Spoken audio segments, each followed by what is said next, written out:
Hi, hello everybody, and welcome to the first in the Identity and Gaming Mental Health panel series. I am Cassie, Mental Woke on Twitter, and I'm going to be your moderator today, and our panelists are going to be introducing themselves. I guess I'm going first. Hey, everybody. My name is Jacob Plick, Duval King Jacob on the internets. I use he, him pronouns, and super duper excited to be here. Hey guys, I'm Amanda Tudisco. I'm over on Black and Pat. My pronouns are she, her, and I'm also super excited to be here today. Hi, I'm Lala Shanks. I go by she, he, and they pronouns. You can find me on Twitter and Instagram at Audie Shoddy and Legend of Lala on Twitch. I'm very excited to be here. Hi friends, my name is Devin Thornton. You can find me on socials at say_John Michael, and I use he, they pronouns. Hi, I'm assuming it's my turn, correct? Yes. I am me. I go by Janie Pot 7575 on social medias. I can't remember which I have right now, and I have she, they pronouns. And as mentioned, I'm Cassie. My pronouns are they, them, and I am your moderator today. We want to start off by having a content warning for this panel. Please be aware that we are going to be talking through a bunch of different topics involving mental health, racism, potentially some aspects of violence. And so if at any point that feels like a lot for you, please make sure that you're taking care of yourself. And there's going to be a VOD, so take care of yourself. Don't worry about it.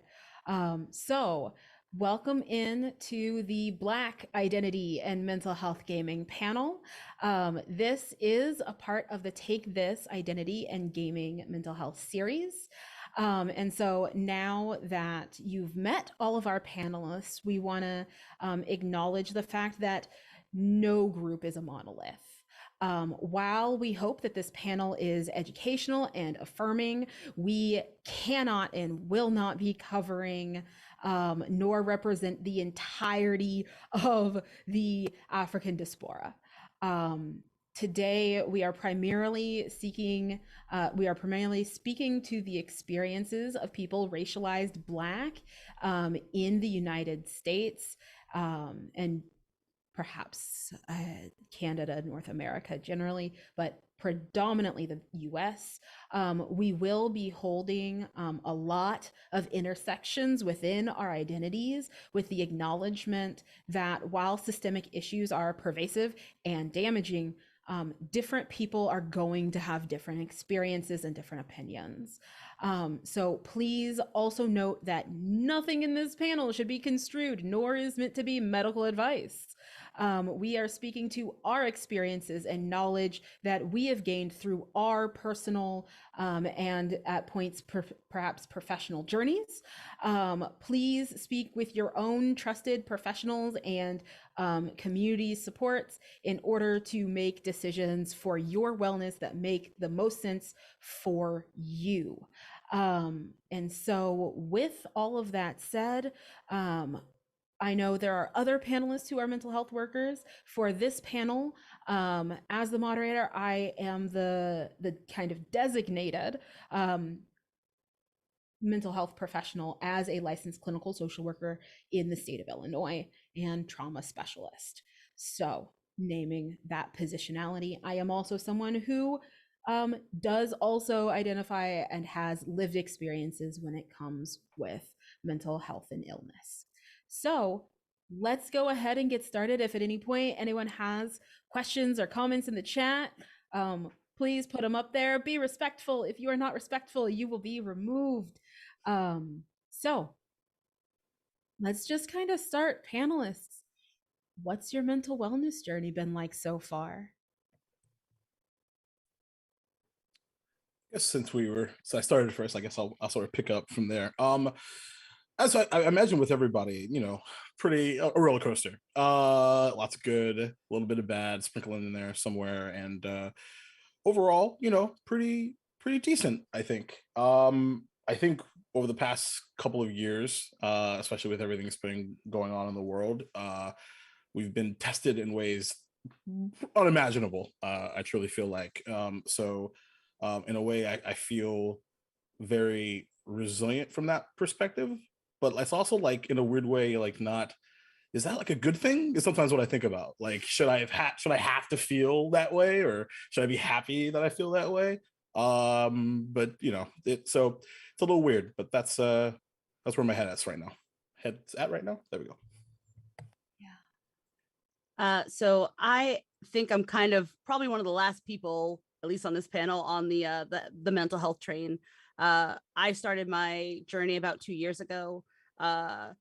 To be candid, I had a very triggering experience that made me go, "Oh no, no, no, no, no, no! It's time to seek the help that we know that we need." And like I said, it's only been 2 years for me, so I'm still very green and very tumultuous, very up and down, very black and white. Very, is this the right thing to do? Am I making myself worse? Am I making myself better? Yes and no, no and yes, all at the same time. And I mean, some days are obviously better than others, and sometimes 2 months ago would be better than 2 days from now. But that is, kind of the ebb and flow of, figuring this stuff out and, finding yourself on the other side of the catalyst for change. Yeah, I can hop in and speak to that. Wow, y'all were really good at like making that concise and clear. And I'm like, my mental health journey. So I'm gonna be 22 in 2 days. So I'm very young. I'm probably the youngest person on this panel. But my mental health journey probably started when I was 11, and realized that I was experiencing depression. It affected my school life, my connections to family and friends. And then I got the diagnosis of bipolar when I was only 12, which is a very young age to get that diagnosis. I learned once I was around 16 that I was also autistic. So I've been identifying as autistic for almost 8 years now, or 6 years. I can't do math. But yeah, so that was something that like really, really helped my mental health journey, because I realized that so many things that were being attributed to me being bipolar, and all of these like, mental health burdens, etc., were just honestly facets of me being an autistic person, and how I process information, how I communicate, my sensory needs, things like that. So my mental health journey has had like so many phases, and for me, I feel like it's ongoing. It's never going to end. I don't have a goal of becoming recovered. I just have a goal of getting to a place where survival is accessible and I'm able to thrive. So that's kind of the place I'm at right now.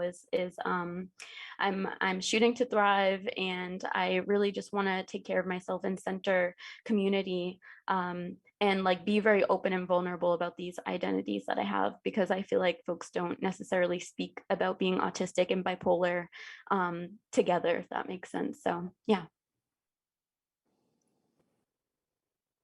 Yes, I mean, I think very similarly to Lala, I had a big the onset of my mental health journey really probably came around my freshman year of high school, in which I was experiencing really immense depression and anxiety, and it was manifesting in a way that was almost finally seen as what it was for the first time. And in exploring that, that was also around the same time that I was diagnosed with autism and ADHD. But I would say from that point, I had started to take a bit of a more intentional approach to my mental health, understanding that, hey, these are conditions of my life that I'm going to have to learn how to reckon with and to make a way through.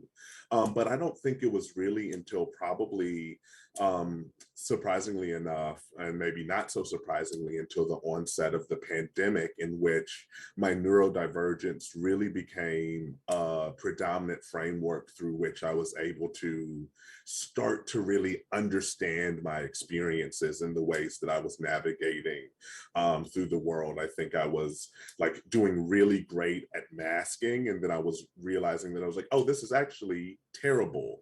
I'm not enjoying many of the things that I'm doing, and I'm not creating a life that is joyful for myself. So I think my mental health journey has been kind of almost a recursive process of discovering aspects of myself and my identity, discovering how they impact my lives, and discovering how I am able to move forward and find joy and survival in life, alongside and sometimes despite of many of the things that I experience.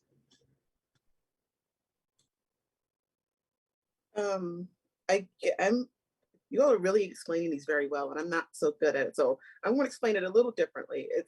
I would say my journey is kind of like, when I was younger, I kind of saw, I didn't do a lot of, I didn't have much of a journey. I could see a journey from the outside of somebody else in my life. And then as I got older, there's this whole kind of stigma about not having any kind of mental health issues. So that requires a lot of masking, a lot of just basically ignoring anything that doesn't fit into somebody else's narrow worldview. And now that I have my children, I realize that those are unhealthy habits. And yes, yours, unhealthy habits. And I'm showing these children that that's okay. That's an okay way to be, and it's not. So I started to seek out help for myself, and just so I could do a better job. Yeah. And I want to come in real fast with a note. It seems that we could not get Zoom to do captions, and it seems that Twitch is also not doing captions. So I also want to apologize for that, and I am hoping that we can get captions onto the VOD after. So I am sorry for folks that the captions are not working the way they're supposed to. So back to the panel. Yeah, I have a bipolar and PTSD and trichotillomania diagnosis. And so that's been interesting, especially being a therapist, because yeah, there's this us versus them mentality that's kind of baked into our education that really did not work, and so work for me and in the schooling. And so throughout all of these brief shares, right, there have also been notes of the ways that we have found to help ourselves. And so we all identify as gamers. And so I'm going to go ahead and go straight for the gaming at this point. Is gaming part of your mental wellness and your journey? We have a D20. Did I get myself away? No, I got one better because he's away from yesterday. Wait, this is. Ooh, we love a new dice share. Nice. Yes. We love Yes. a new dice share. Y'all gonna make me get up and go get my Black Lives Matter Mine are dice always out? over here. Come They're on. always right there. Just an arm's reach. Right. Ooh, yes. A little, yep. Yep. Yes. I love the bonnet that it's in. Keep those waves on swim. I love it. Please. So yeah, what is gaming meant for you in your mental health journey? Because obviously we all got hype and joyful about it. So yeah. I to put it simply, a hard requirement. I said many times to many of my friends, like, I don't know if I like how I survived the last 2 years or 3 years without conversations. One, conversations like this, and two, you know, playing games remotely. As a matter of fact, like it was my entire, you know, social life. And I'm a very loud, boisterous, mega extrovert. I know that's really shocking and controversial. But yeah, it was, I think to the point where like, and I think until somebody made sure to remind me, like, yo, that's not like a replacement for therapy. I mean, do you boo boo, like do all the games and have all the funs and tell all the stories, but like you still need to take care of yourself, and like that escapism is great, but it's not a replacement for taking care of yourself. But it definitely helped. I would concur with that. For me, though I didn't say this earlier, I just got my diagnosis last year. So I was diagnosed with borderline personality disorder and moderate depression, with some ideation also. And I'm just going to leave that there. But over the course of the pandemic, where like the world that was already really big and mostly unknown became super condensed and compact, really just, you know, freight train to the face, you know. And I mean, I happened to find my therapist during the pandemic, and we did a lot of our work virtually because obviously people were not leaving homes. And I did resort to games as a way to socialize. And I mean, I generally think I'm a fairly pleasant person to talk to and conversate to. Granted, inside it's like a big fuzzy mess most of the time. But this was a way for me to I'm gonna butcher this word, like break myself up and break myself up into these little, Decompartmentalize. thank you, yes, that word, you know, into going, okay, this part of me, I can't sit in this too long, so I'm going to be able to put this part on, and maybe through that be like, oh, I can take a nugget from here and bring this here, and slowly try to integrate them back together. And I play a lot of MMOs, like those are kind of my ish right now. And that's really where my happy place has been throughout the course of this pandemic, because there's obviously lives on the other side of those screens who are building fake lives in this fantasy world that still, you know, people will bring real life scenarios into these, you know, these narrative situations, and does allow me to go, oh, well, how would my character respond to this? You know, and then trying to figure out, oh, is that how my character would, or is this me trying to sort out me things through them as a vessel? But I have found that to be, you know, therapeutic and cathartic at the same time. But games have always been a part of my life, even outside of this newfound identity that I've been, you know, journeying with recently. I think I share in a lot of that experience, especially from the tabletop perspective of, I also started playing TTRPGs right at the onset of the pandemic. So I've like never played an in-person game. All of my world had kind of been in this like online space. And for me, that was such an important aspect of giving myself an avenue to discover things about myself, explore things personally in a safe space. I was lucky enough to play in this incredible world, in these incredible games with like tables of all people of color that really gave a high level of safety and security to those experiences, and really prevented me from having a lot of the TTRPG horror stories you hear other Black Yep. people and other people of color and marginalized people sharing. But I think also when I think about gaming and my mental health at large, I have to think about how my favorite type of game is sort of like disassociation bait is the kind way to put it. Like, you not put some ADHD time blindness on top of that, and a whole day can disappear. And sometimes, especially I think with the extent of our world, that's a little necessary. Sometimes we do just need a whole day away.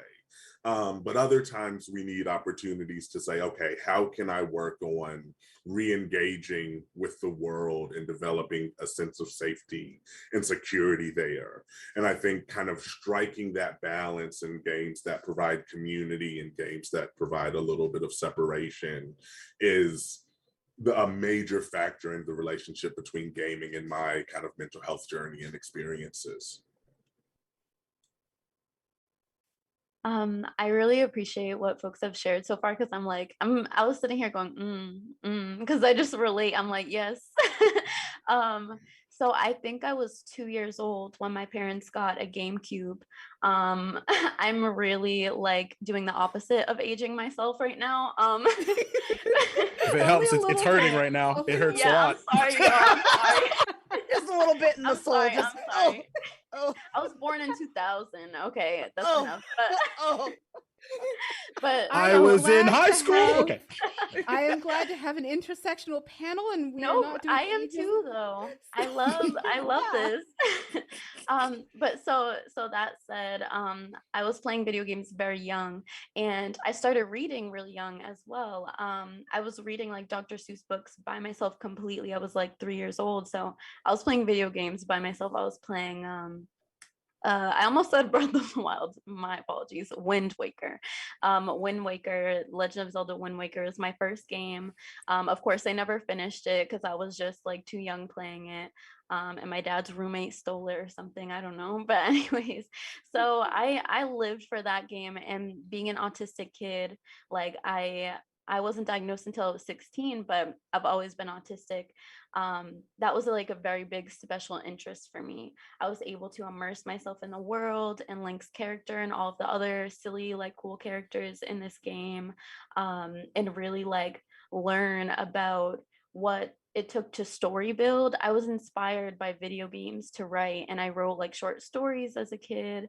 And writing quickly became like a coping skill for me, because even before I became depressed and like was experiencing trauma, generational trauma is a thing. Like watching adults in your life and family members going through their stuff and passing it down to you was a real thing that I was dealing with. And video games were not only an escape, but a way for me to imagine, and create like a world built for myself by myself, like being able to step away from all of what was going on and being able to say like, I'm going to write and I'm going to plan my life around like all of these worlds that I've been able to immerse myself in, and one day I will be able to create one of these worlds. Maybe I will make a video game one day, which is still a really big goal of mine. Maybe I'll write books and all of these things. So it's really been a catalyst for me as a creative, and has allowed me to not like peg myself into one hole, or like I wear so many hats. I'm a speaker, I'm a certified peer specialist, like I'm a community organizer, I'm a streamer, I do visual art, I'm a writer. Like I can just go on and on about what I do. Like, so obviously I'm a gig worker, freelancer, and it's difficult, it's very hard to sustain, but I feel like being a gamer my whole life has taught me like I can literally be whatever I want to be. I play as all these different characters within all these different worlds, and I'm like, I can continue to be that. I can continue to evolve and discover myself, and like make the world around me what I want it to be and what I see it becoming. So yeah. Well, man, I kind of want to jump on that. I don't know if Janie, if you want to go first, because like I have so much to unpack there. Oh, all right, cool. So I like Zelda a little bit. If you can't see, that's a Zelda tattoo. The Triforce. Zelda Link's Awakening wasn't my first game. My first game was probably Super Mario Brothers on the Nintendo age, but Link's Awakening was my introduction to storytelling in video games, and that made me like that. I truly feel like that, like, oh, Awakening was what made me the storyteller that I am today. Like I've only been playing TTRPGs for the past like 5 or 6 years, but like video games have been in my blood since like existence. So yeah, that's like, so hearing what you're saying, just like I'm having this like incredible like deja vu, because it's weird, because like I was also diagnosed at between the years of like from the time I was 11 and 15, I was diagnosed clinically depressed, bipolar, ADHD, and OCD. And the OCD was actually specifically Wow, only that's big list. Yeah, it's a big list. At one point, I was taking 11 different medications a day, and and 3 out of the 4 of them I am not like I were misdiagnosed actually. Only ADHD was the survivor, I guess. But it's interesting too because like one of my favorite memories is like I was like 7 years old with my big like black and white Game Boy, and like my mom was trying to like take a picture of me at Christmas, and like I won't pay attention to her because I'm busy, mom, like trying to get through this like dungeon. Link's trying to save the day, like your picture can wait, mom. And I have this like big like snot burger here, and it's like super gross. But like that was what was important to me, and it's really weird to look on it now. It's like, oh yeah, like that's some ADHD neurodivergent stuff here. Cool, yeah, that's great. It was there from the beginning. So well, I grew up a gamer too. Like some of my earliest memories were watching my dad play this terrible boxing game. I don't know if it was what system it was on, but it was like really pixelated. All he could do was change the player's shorts colors. And I remember him spinning on it. I don't know what game. That's like I don't know. Yeah. Okay. Maybe. Sure. And he also had I think it's Duck Hunt, where you should like shoot the gun at Duck Hunt. I'll laugh at you. Oh yeah, that's NES. Yep. Yep. That's Mike Tyson's Punch Out, definitely. I remember my grandparents playing Super Mario Brothers 3 in the middle of the night. Like I would wake up. Charles. Sorry, Mike. Super Mario Brothers 3 in the middle of the night. And so I grew up with all of that. And I also had a creative family. So my grandmother was an artist, and my mom did writing like on the side. So I grew up having all of those outlets to like write stuff, to create things. But when I got older, it was kind of hard to fit into the gaming communities. Like the kids who would game, they looked really cool, but I wasn't one of them. I couldn't get into their crowd. So same. So I just kind of floated from group to group. And when I did start trying to get diagnosed, other than the ADHD, which has just always been forever, I kept getting different diagnoses. I still do, depending on who I go to. They just throw things at me, throw medicine at me. So there's a couple branches that we can go from for here. So I'm gonna have us we'll stick with the games for a second, because let's talk about this myth that Black gamers don't exist, and how we talking about our parents was playing games and everything way back in the day. And then from there, we'll branch into the turmoil that is trying to get a diagnosis as a Black person in this country. So, but first, the myth of the Black gamer. Black gamers, what are those? Those don't exist. We don't need Never heard of them. Need representation. This is an imaginary Where? channel. Right. For Black gamers not found.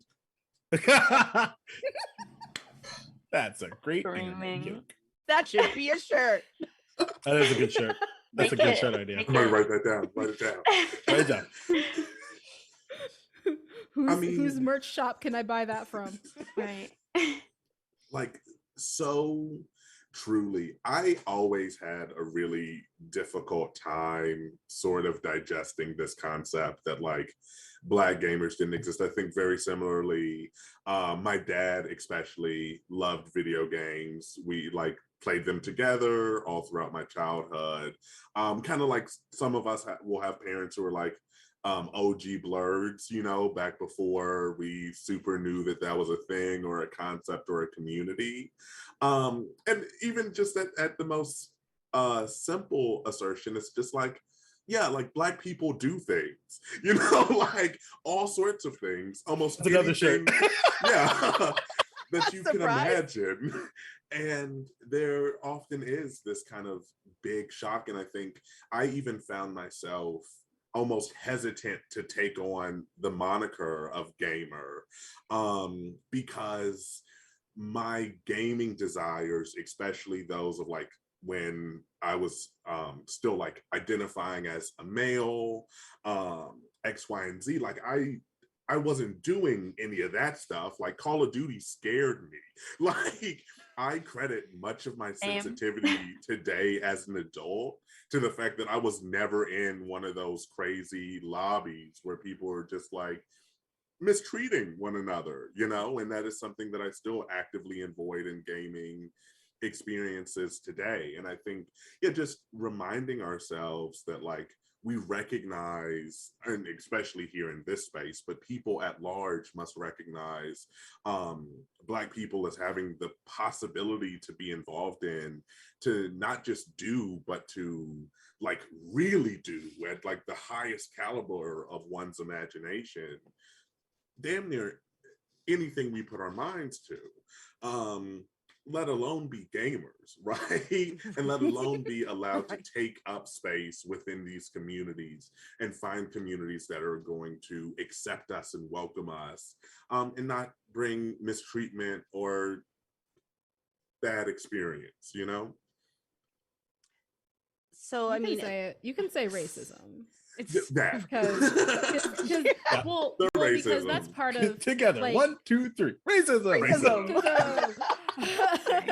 Right, because that is part of this experience, right? Like we are not about to have a panel about Black identity and not say the word racism. And not say the word and white anti-Blackness, specifically anti-Blackness, right? Right, because that is our experience. That is something that impacts us and impacts our mental health, to constantly be told, well, you don't exist enough for us to learn how to make your hair in this game. Deep sigh. Very sighs respectfully.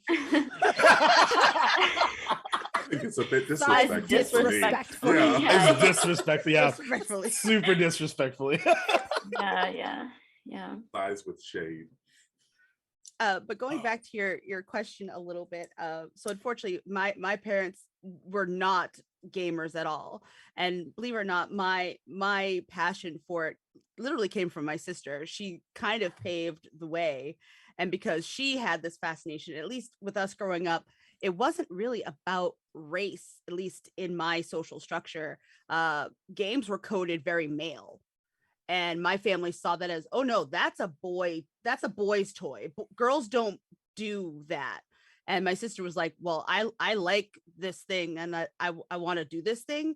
And, you know, she's older than me by 5.5 years, you know, so I think there was some plotting there, like, ooh, if I can get the younger one to also kind of be on board, maybe mom will buy us this Nintendo real quick. You know, and me just being, you know, young and going, oh, stuff I can do with my sister, like I kind of jumped on, you know, on that. And it gave us something communally together, that we have both, you know, walked this line most of our lives and still do now.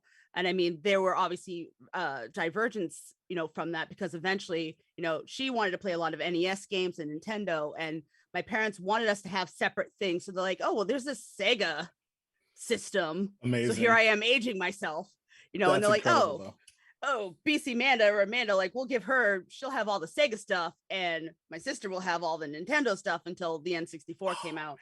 And then there was a crisscross, you know, but I mean, it was a secret, like, you know, the fact that we enjoyed playing these games. And I mean, like, there were consoles in all of our other like cousins' houses, but like, it wasn't a focal point. It was just something that the kids did when the parents wanted to go play rummy for 8 hours, you know, and, you know, had some chicken on the grill going. It's like, oh, they can go play that Mario game while we do what we gonna do, you know. And it wasn't a staple, you know, to that. But me and my sister really kind of, you know, attached ourselves to it, you know. And I mean, and I love that, because I mean, who doesn't love being able to share something with people who are literally bonded to them, not only in their lives, but like through blood and through time and stuff like that.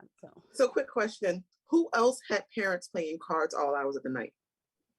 Cards, you said? Yeah. My dad played Up the Hill, Canasta, Gin Rummy. Those long weekends. Start playing with them. And oh my God. When Like, Yeah, when you graduated to get to the table though, that was a big like core memory for you though, like for real. I had to stay away from the table because there was too much drama. There was too much Fair enough. drama. Oh yeah, Fair fair. enough. Yes, I was not yeah, that's where inserting all myself.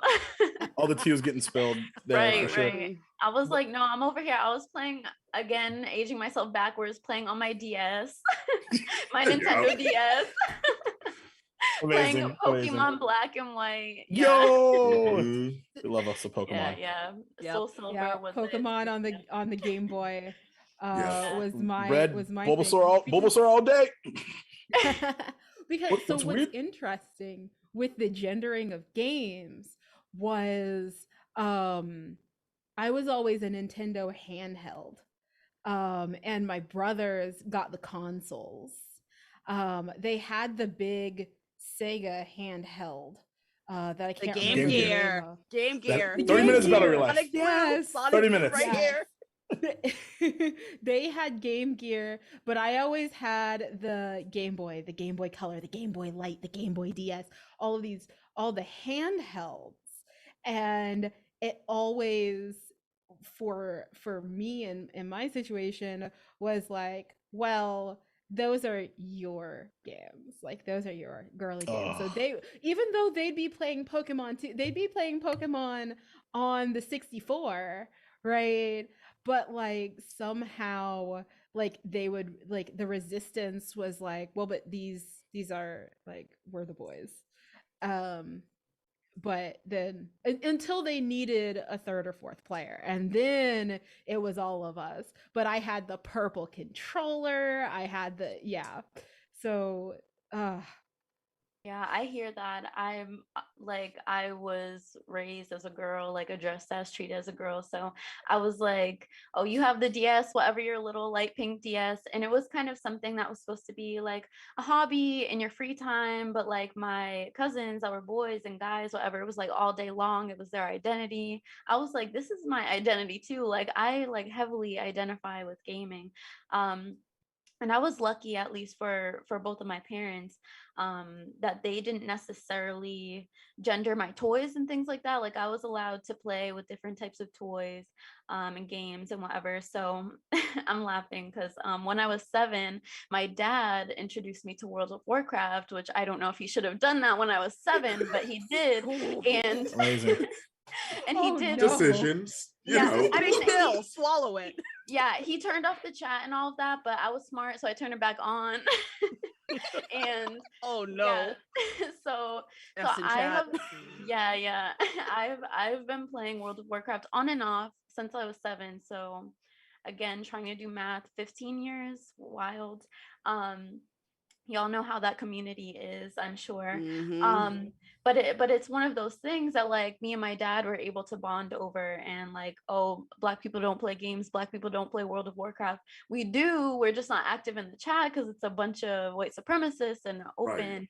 Nazis. I don't know if I can say that word on here, but I'm gonna name it because that's what they are. Like and so it's just like it sucks because like we do exist and we are in these spaces, but sometimes we just can't like say it. We can't announce ourselves and say we're here because then we're opening up the door for so much abuse and trauma, because having a marginalized identity is traumatic.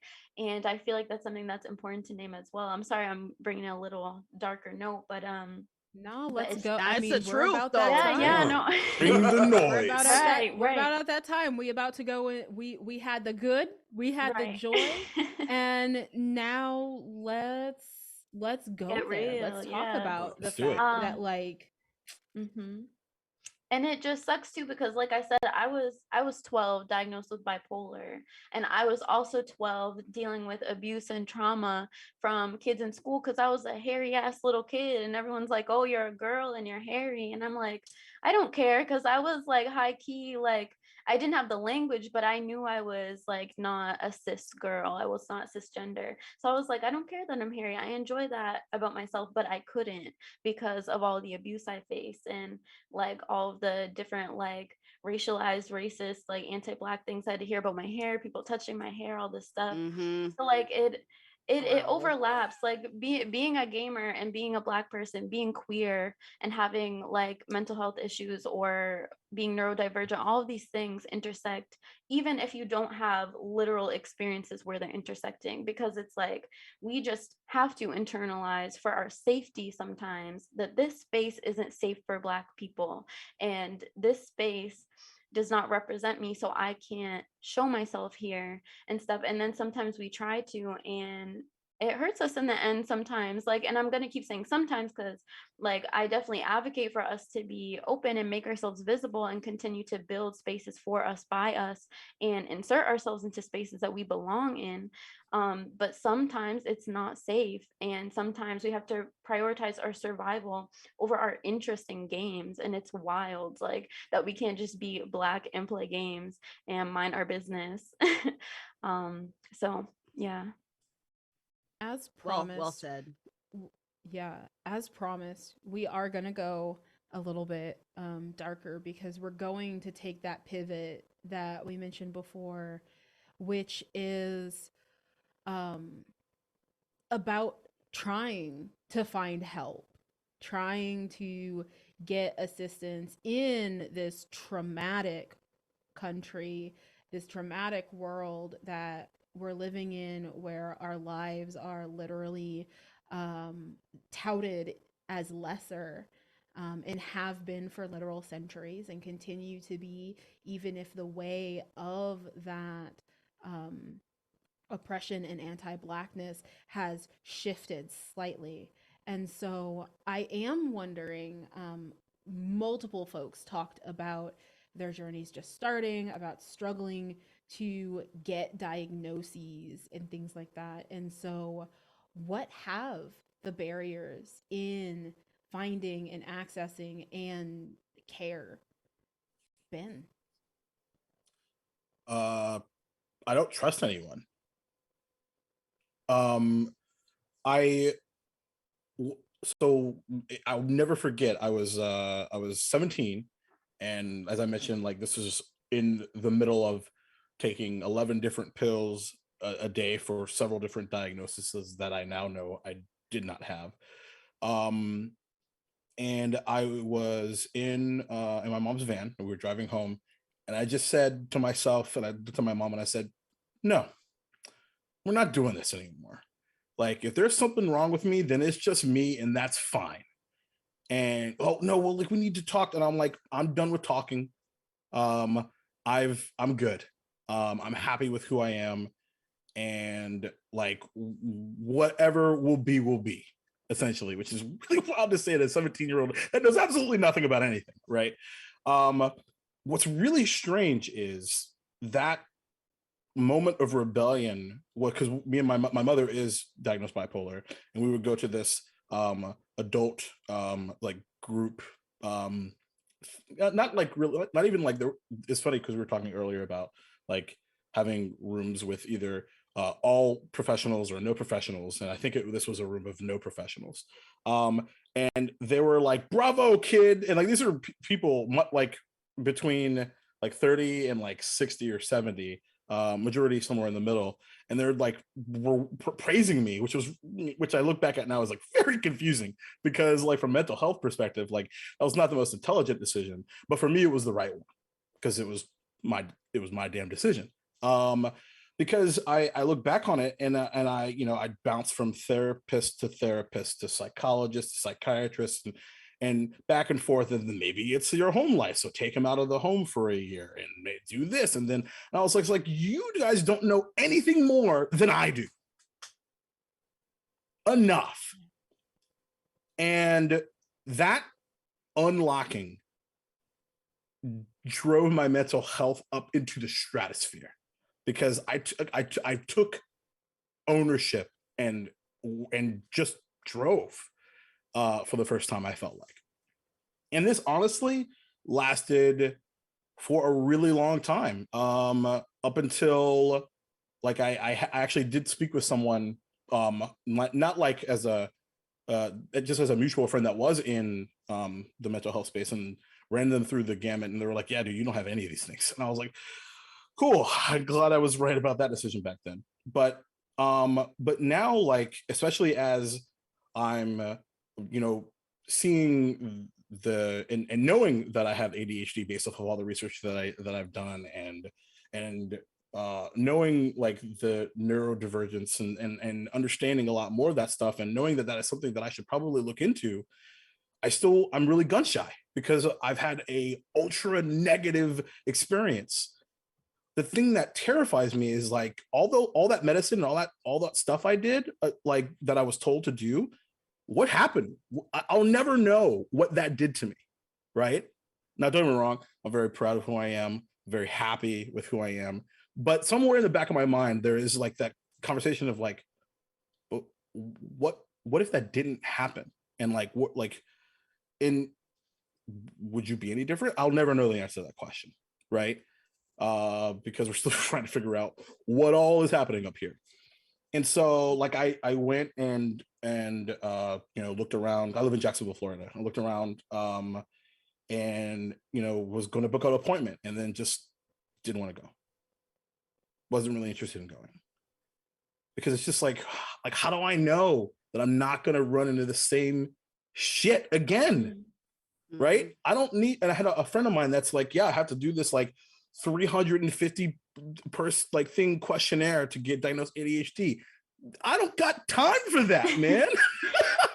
Like that must seem counterintuitive, right? Right. Like, Well, very. Maybe that's the test if you can right. finish it. Yeah, right. Yeah. You know what? Like, let me play video games for 350 questions, and then like we'll talk. You know. They make you do that in the office. That long questionnaire. I think it's because I'm not the one that went through that. This is a friend of mine that did.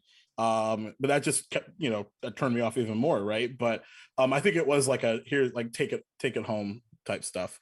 Oh, okay. But I don't know if that's better or worse. I in the office, and apparently it was supposed to take like 8 hours, and I powered through it in like 3. Yeah, Whoa. well, and so like I wanna step in here, right, as our licensed clinician to note that like there are also a lot of things about this field that are not for us as Black people. Psychology as a Western field was founded on a whole lot of anti-Black racism, and our methods betray that to this day.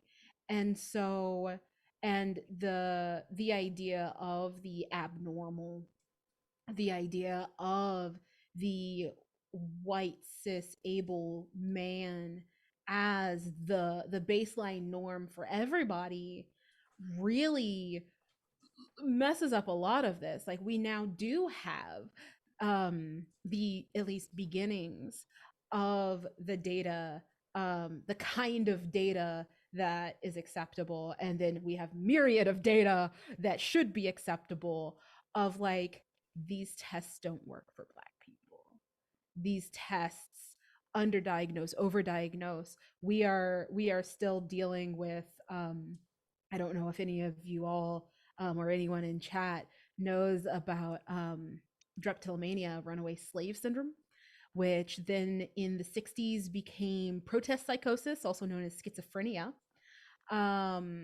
which basically meant Black people being diagnosed as psychotic for wanting freedom and rights.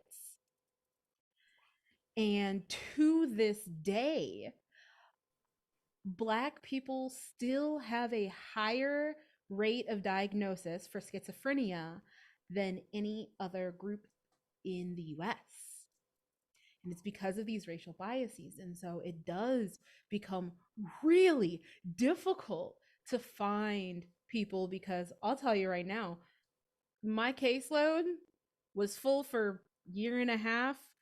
I got like 2 spots opened and they were gone in like 5 minutes.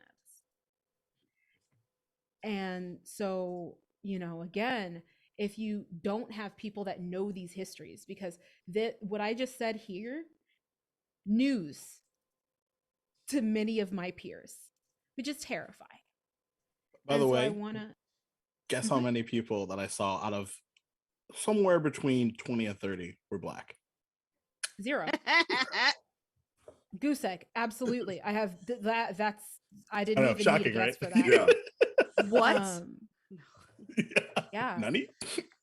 Yep. Mm-mm. And so I want to affirm that because the fear is real, and just like, we joked about this, but let's go ahead and talk about it. Why don't you want to see a white therapist or a psychologist or why don't you want to see a white, or not even white, a non-Black mental health professional? Can Go. I jump in? Yeah. Because there was some stuff Jacob says well I want to kind of respond to, but it relates to this question as well. So that lack of trust too, like you were saying, it doesn't come from nowhere. It comes from lived experience, and our brains and our bodies are wired to protect us. We do not make these decisions for no reason. So what I wanted to say is something that I've learned in like taking classes for my peer specialist certification and taking the test and getting that and doing peer support work is how imperative self-determination is. So while I can't say whether or not that was the right decision for you, Jacob, like what you shared with us, it really sounded like you were honoring your self-determination and your autonomy and what you knew you needed based on your lived experience and your relationship to yourself. And I think that's the most important thing, not only when taking care of yourself or our relationships with our peers. I also think professionals, mental health professionals, folks with like all of these degrees and whatever, they think that that alone makes them the specialist. They need to also center the lived experience and the self-determination of their clients and the people that they work with, because otherwise they're not doing the work that they think that they're doing. And Yes. Also, thank you. I know what it means because I used to be one, but I'm Yes. guessing because so many of my peers don't. Why don't you go ahead and explain to us what peer Oh, support yes. means? Sorry, my bad. I always like just say terms and phrases that I'm familiar with and don't elaborate. But so a peer support specialist is someone who identifies as having lived experience with receiving like psychiatric care, mental health care, and treatment, and wants to be certified to provide care for folks with that experience. So, for example, most peer supports will work with like mental health. I don't know why the word is escaping me, but like the word. Okay, with mental health professionals, I put that in quotes because I consider being a Teams. peer support. Yeah, with teams. So therapists, it can be social workers, whoever is a part of this team, to help folks with mental health experiences in their recovery process and honoring whatever their self-determination like wants out of that process. So yeah, that's like what peer support is in kind of a quick summary, but I definitely encourage folks to look into it because I think that a big reason why we don't seek help as well is because we feel this hierarchy. Oh, here's the therapist and here's me, but there can be more peer relationships as well. Sometimes therapy doesn't work for people. Like that doesn't mean therapy is bad, period. It just means it doesn't work for some people. And there's like resources out there outside of therapy that can aid in your recovery process, growth, whatever language you like to use around your mental health. But yeah, and so I wanted to respond to your question, like why myself personally, I don't prefer to work with white or non-Black providers is because they don't get it. Like no matter how much they try, even if they're well intended and don't necessarily harm me, they still don't get it and cannot provide the care that I need, because I need someone who gets it. I've had 4 white, cisgender, I believe heterosexual, all married to men, woman therapists, and each one was they had very different approaches, but they were all the same in that they did not understand my Black experience, and also like me being queer and all the other things and stuff. So it just goes to show, when someone shares your lived experience, even though it's not monolithic, we don't have the same whatever like specific experiences. Being a Black person, you have more empathy and compassion, and there's a lot less need to explain yourself because someone's like, I get it. Like I can be like, oh, like I've been wearing my hair like wrapped up when I go to this certain place, and for the first time I wore my hair out of the wrap. Guess what happened? They already know what happened. People were touching my hair saying, oh wow, like your hair looks so big, like I never would have thought it looked like that, whatever. Like, and a white person will be like, what did they say? What happened? And then they'll be like, oh my gosh, they must have said it looked beautiful. I love when you wear your hair out. I love when you wear it straightened as well. And like I'm a like, sheep. right. Like they just let's- contribute. Can Oh. we, so let's take a moment. Let's take a hot moment. Let's talk about harm from the therapist chair, because that right there is an aggression. I am very purposefully not using the term microaggression, because guess what? It's not that small. It hurts. And when it comes from someone you're going to try and help you on your healing journey, it's even worse. I'm trying so hard not to cuss right now. I'm succeeding. Yes. But that's the thing, right? Is well-meaning tends to mean harmful. And that is something that's really hard. And from the therapist chair, having your Black client say, tell a story like that, and be like, guess what happens? And you're bright-eyed and bushy-tailed, and you're like, what happened? Did they really like it? No, fool. They started touching it because people think we're a petting zoo. Like, it's harmful because it just shows the same thing the person just went through and is trying to heal from.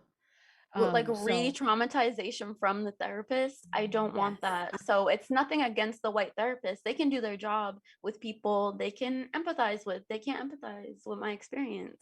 That's just how I. Because I've had therapists say like, oh, your hair's uncombed. Why don't you just take 5 minutes and do it? And they don't understand it's not going to take me 5 minutes to get through my hair, especially if I've neglected it for a couple of days. Yep. Right, take the moment, take the walk, the walk. Okay, bye.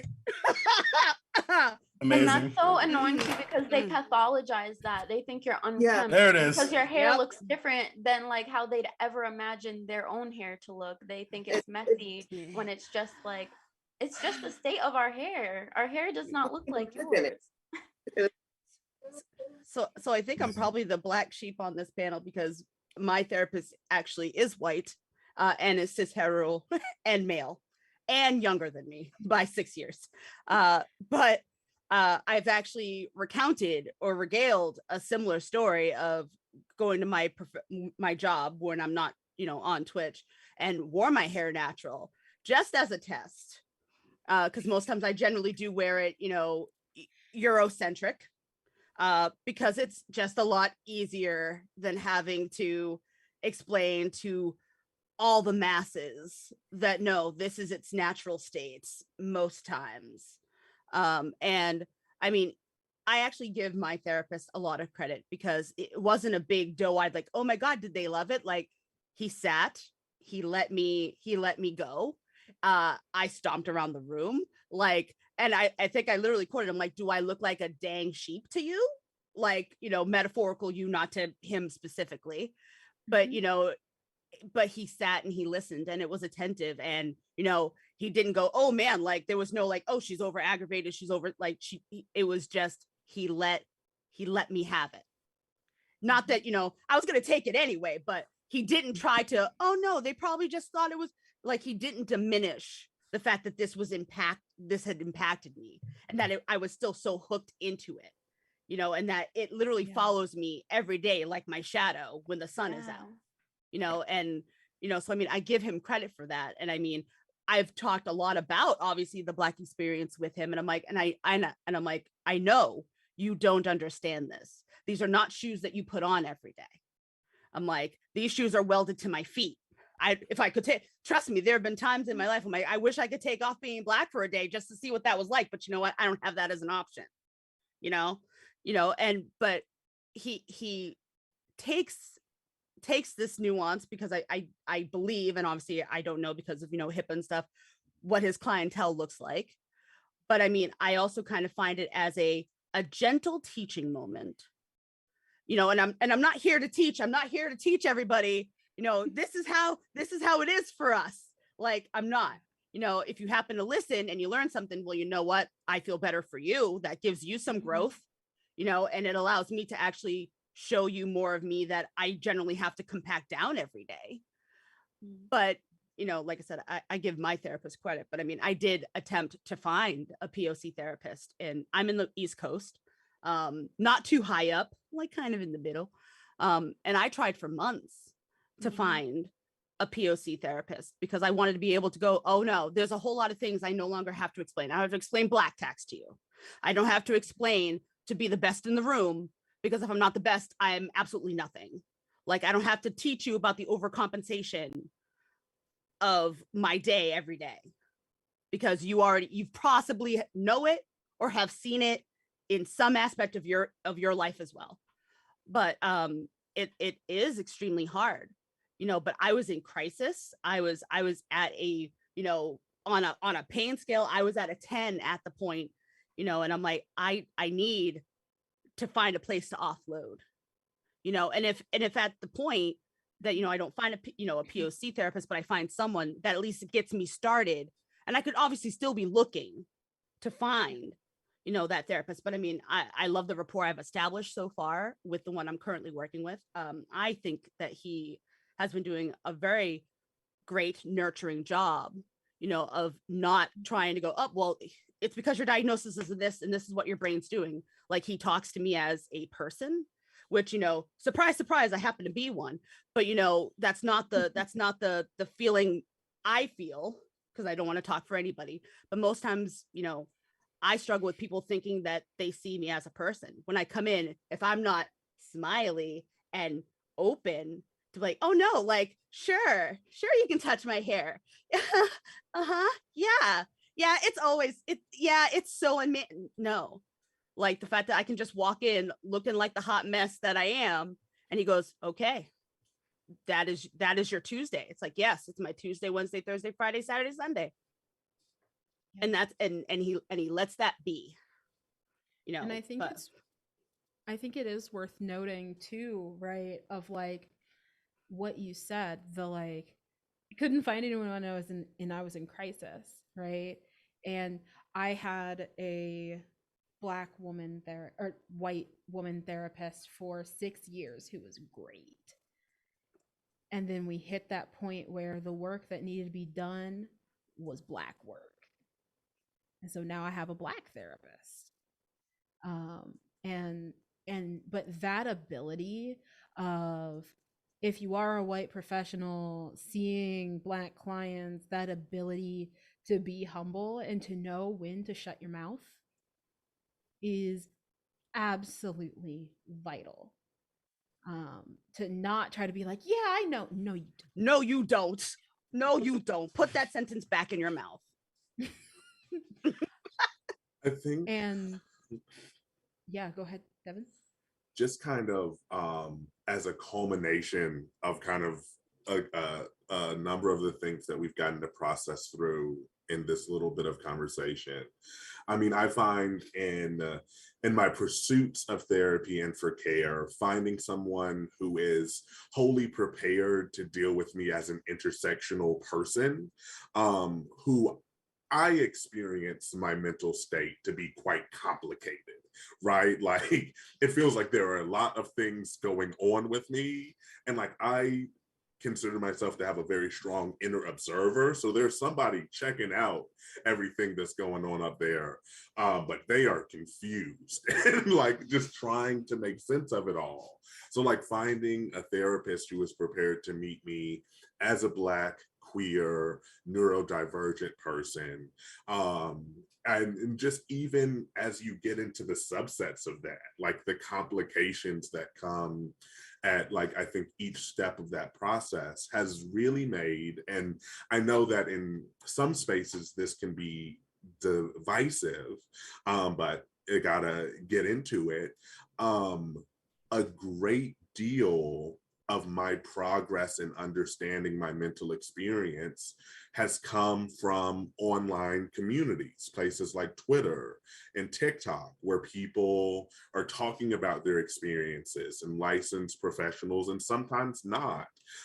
People are talking about their experiences with these different facets of neurodivergence, and how autism might appear differently in Black communities as opposed to other communities, and how all of these different factors shape in. And like, it comes from that regard of like, well, I have a lot of thoughts about like TikTok specifically, and like online community at large, and how that can be a very, very difficult thing for us to just kind of deal with and like wrap our brains around, period.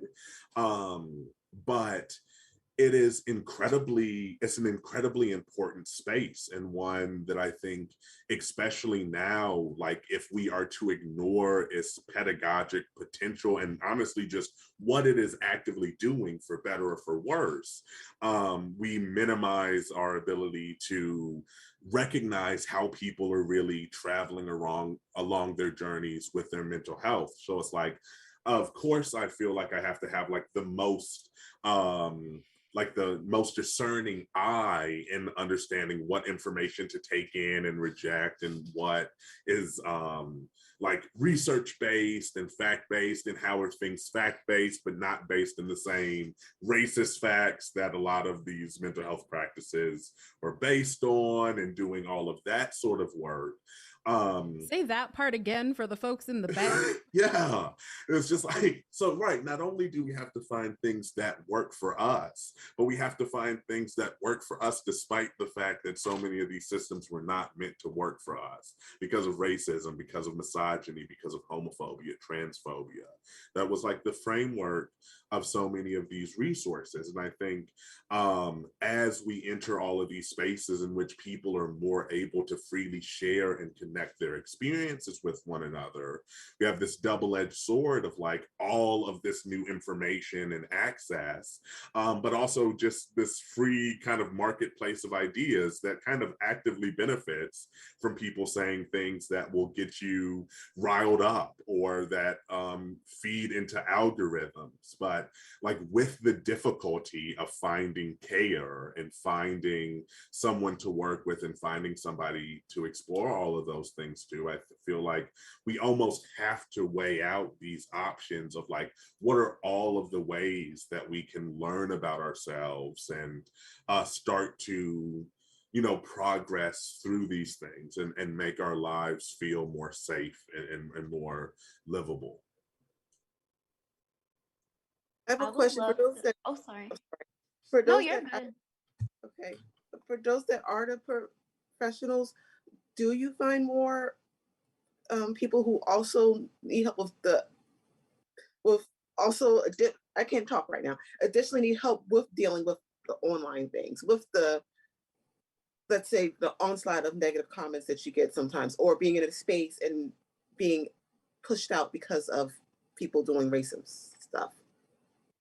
Yeah, it's one of the big things that I talk with the people that I work with um, about, right? And I always call it the double edged sword of the internet, where there is so much more information. It is so much harder to hide things the way they used to be hidden, to bury things the way they used to be buried, but they're instead getting buried under myriads of falsities and out of date knowledge and other methods of epistemicide.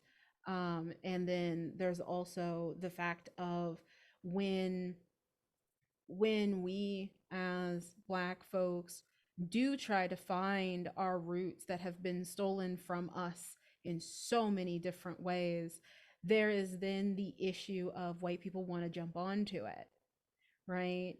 So um helping people to curate their feeds is something I'll do in sessions.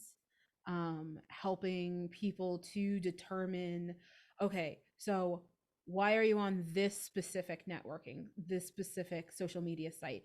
What do you notice about how this works? And whether that's like not hopping on TikTok during a commute and bringing a book instead, whether that means making sure that you're only on Twitter when you are very time limited so that you don't get into doom scrolling, or whether that means making separate accounts so that you have blocked the news and the sensationalism and those sorts of things.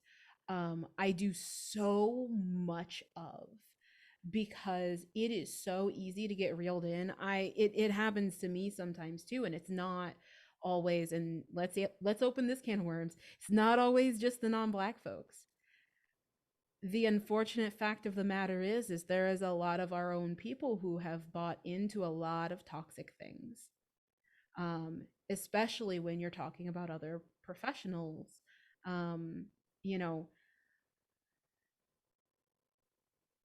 Christianity in the Black community is a complicated issue.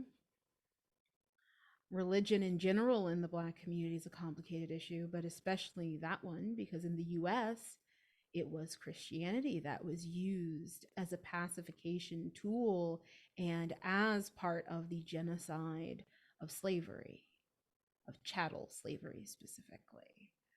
And so, yeah, absolutely, right? And as a therapist who works with gamers and who has a lot of friends on Twitch and things like that, of like, okay, so how do we make sure this stays healthy when it's your livelihood?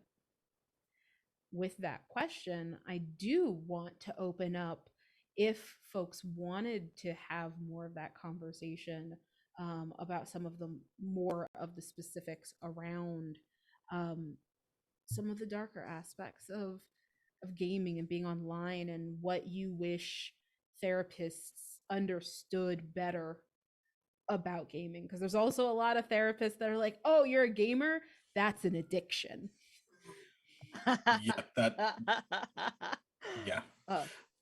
That speaks to me big time. I will say one thing that I find super interesting is when we cultivate our spaces, and then we're careful, we vet, and then something happens anyway. Like hate raids are a great example of that, right? Mm-hmm. And I consider myself like pretty fortunate, because I didn't knock on wood, didn't run into any issues from that perspective. But I did have someone pop in and drop some racist verbiage, and I remember thinking that I was prepared, and I stared into my camera, and the Curb Your Enthusiasm theme started playing. We banned them and they were gone, and that was fine. But and then of course it was over. But it's not, right? It's all that led up to that harm, and then everything that happens afterwards, right? Because now I'm upset, and now maybe I don't want to play that video game right now. And maybe I just want to jump off, off of stream. And then you think about what does that mean? Does that mean that they won? And then it's a matter of are you taking care of yourself, or are you running away? And then obviously the answer is the Venn diagram is not a circle. It can be whatever you need to do to take care of you. And especially right now, where a lot of us, especially in the TTRPG space, are trying to educate our and that's not just non-Black, but just BIMPOC, LGBTQI plus, put us in your freaking games, yo. If you have all white cast, you know what, I'll use the F-bomb, you fucked up. And we're gonna tell you that you fucked up. What? I'll use it twice. That's two. That's two. Strikes. And we're gonna tell you about yourself. And so that conversation is going to happen. And I was actually at a panel recently and had said that, and then I had don't need to guess this particular skin persuasion, and they just walked up to the mic and they looked at me and went, why? But why do we need to do that? The audacity. Fortunately, before I jumped through the table and like Superman punched them into oblivion. We had some good allies on the panel that took them to task before I just, eviscerated their very fortunately for them. But I think it also comes back around to just like representation in general of just like let us tell our freaking stories. That's really what it comes down to. Whether that's video games, Right. TTRPGs. Like, remember when there was no like Black people in anime? Like, that's a thing now too. Like, that's badass. Like, stuff like that. That's where my head's at. Or it'd be highly coded. It's like, oh, she's foreign. Right. Yeah. Wink. Yeah. Right. Like, what the hell does that even mean? Yeah. So you actually kind of bring up a good point about games and representation, and us being represented. I have always leaned heavily on like games that give you character creation, because that's the saving grace. That was the grapevine for us. Like, oh, give me I that can make slider. this character. Yep. That, like, here it is, and I could be ashy brown or like super pale white. Here we go. And they're like, and there was never a warm like nutmeg brown, and I don't even want to go into Where's color the and cocoa food butter? No Right. undertones whatsoever. Right. Everybody's Gray was ashy. You're the just undertone. brown. You're not cold, you're not warm, you're just brown. Lotion does not exist. Apparently Everybody's not. ashy. But I mean, I gravitated towards that because that's where it was for me. And I'm going to say metaphorical us, granted, once again, not talking for anybody here, but just slapping on a slider does not make a character Black. It doesn't make that character a proper vessel for the gamer behind the screen. Like you could take Tomb Raider and make Lara Croft Black. Like you could make her brown, but that experience, rich socialite, adventure explorer. And I'm not saying that people of color have never been those things, but like that's kind of where some of that fantasy is. It's like, oh, I could be rich and successful and have dead parents who like went into tombs and stuff, and I can do that, and they think that that's okay, but it's not enough. Like I'm not saying that I need The Wire to be a game. I mean, granted, I think that would be fairly awesome personally. I would buy that yesterday. I would, Yeah. I would have that on my wall. But, but the fact that, the people who write the games, if you look at the demographic of the writers of these games, like look at the makeup, and they write to their experiences. We're talking about lived experiences here, and I imagine that a lot of these writing teams all kind of maybe look the same and have similar experiences, and are kind of scared to go to the POC that they know and be like, hey, could I talk to you? Because there's tension there, obviously, and from both sides, not just us to them or them to us, but the writing staff needs to change. It needs to adapt so that those stories can be told and be realistic and genuine, because you can tell when a writing team has that in there. You're like, oh yes, they clearly talked to somebody, or they clearly had a panel that they talked to about this before they did this episode, because And you not just see the talked care to, and listened. yes, And paid. exactly. All of the above. So I mean, while customization is great, that's just the facade. That's just the paint. But there's no meat to that sandwich, and I'm hungry. You know what I'm saying? So. You said a whole lot, and like I'm just thinking about a lot of things. The first thing that came to mind was on I hate to talk about this game again, on World of Warcraft. They finally made it option, I believe last year or the year before, made it possible to make your character dark skin. They had like tan options, whatever, but like the facial structures were all very obviously white people. Mhm. I But played so well they too, have- so yep, I know. Okay, yeah. So they have like new facial structures that are like different races. You can be like Eastern Asian and Black, and there's a lot more representation. But immediately after it came out that they were doing that, there was so much backlash, unnecessary backlash from their racist player base, saying WoW is becoming woke. I have so many thoughts about that. The first thought I have about that is I hate the misuse and co-optation of the word woke, especially by racist people, because they don't even know what it actually means. And I'm not Black going to explain language it for in them. general. Right. Yeah. Like, just Yeah. stop using our language to demonize us. Like, you don't like us, stay away from us. Like, you don't have to talk You about don't have us, to you're come here, upset sis. with us. Right. You don't have to come here. But so yeah, it's really frustrating when a game just does something like that, because if you really cared about your Black and like racialized player base, you would have a statement saying, we do not condone or endorse like these hateful things being said in response to this, because they see it, it's in their comment section that they're like not going through and whatever. So it's really frustrating. Like, Animal Crossing had a couple of new hairstyles, but that was because there was a petition from players. This is like I'm not super familiar with Animal Crossing before New Horizons, but I know they've had a few games. This is their first game where there's multiple skin tone options. I will never understand the decision to have like individual colors, like 8 colors rather than a slider, or like, you know what I mean? Like, just let people choose their skin tone and make it actual skin tones. Like, it's so easy. I feel like that's one of the easiest things to make available in a game. Don't make 4 skin tones, 6 of them are shades of white, and then the last 2 are like total jumps from each other. Like, Yes, that preach. is yeah. And then the last thing that made me think of, and also what Jacob was saying earlier, is let us tell our stories. Hire us as consultants, hire us as writers. You have no reason to have a room full of white writers if you're trying to tell a Black story, if you're trying to represent Black people. And also, like, fund us, because Black people are making things. Black people are doing this stuff, but we're going under the radar because we're the only people supporting us. And obviously, I'm not saying, oh, we need and depend on allies, but like within the systems that we're navigating and the ways these industries work, we really can't succeed when people are continuing to ignore our hard work.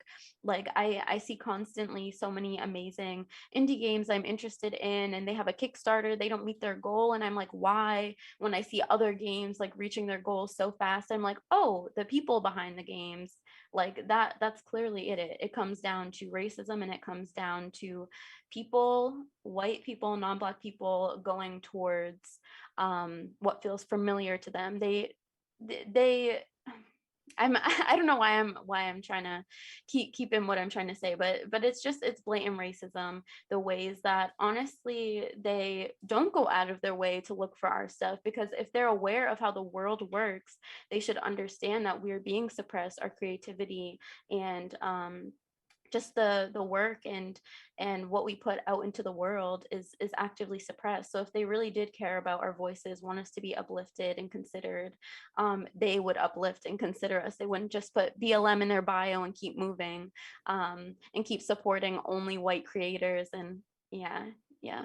Well, and I think it's important here to note we have reached the pay us part of today's panel. And It was bound to happen also, eventually. Pay us. Yeah, because That train's never late. it's not that they're not paying attention, it's that they're stealing it without actually wanting to work with us. So yeah, Janie, you had wanted to say something. I forgot what I was going to say. It was I think it was something about how they don't no, I know what it was. They'll say that they're trying to be colorblind or they're not seeing color, but then they don't see any color because they only see their color. I can't flare my eyes any harder. I'm sorry. How I'm sorry. When we wake up every day, right? Look, wake up, you go to your mirror. Guess what? Guess what we see every day? So if we see it, we know damn well you see it. Like, and I've seen so many say like, okay, we prioritize these particular groups, and then you see their cast or the people in the project, and there's nothing but that same group of white people. Empty promises, empty statements. It's virtue signaling. I like Black people. I work with Black people. My best friends are Black. I have one really good Black I friend. love the Black people. Just the Black people, not even the Black. If you're lucky. The Blacks. Yeah. Just moved on to Main Street. The Blacks. Right. That's really how it be though sometimes. Yeah. And I'm right? And exactly. like, I think I have been truly like my big introduction to the gaming space was through TTRPGs. I like got onto that train. And then not only did I do that, I somehow managed to and continue to be primarily like a D&D 5e player and not run up against like if you ever just like kind of read the book, it's like, oh, like that's bad. It was like, what if your fantasy had some racial essentialism? Wouldn't that be super cool? Don't you just love that?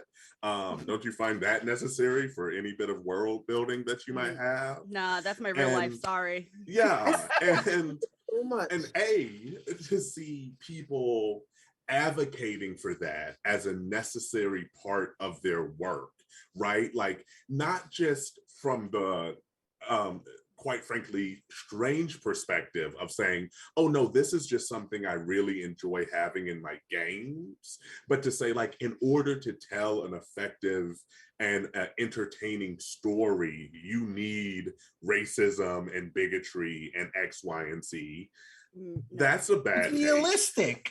yeah. Like, and No. I truly, but I think when it comes to like that conversation we were having on representation, the reason I feel like that was so impactful for me because I pretty much immediately started playing in a world that was like all Black, all surrounded by people of color in this safe space. I was like, I was in a world that sounds completely so separate. nice.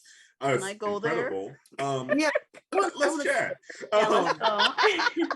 Come to and Motherlands. We Yeah. working on it. literally. Period. I'm a backer.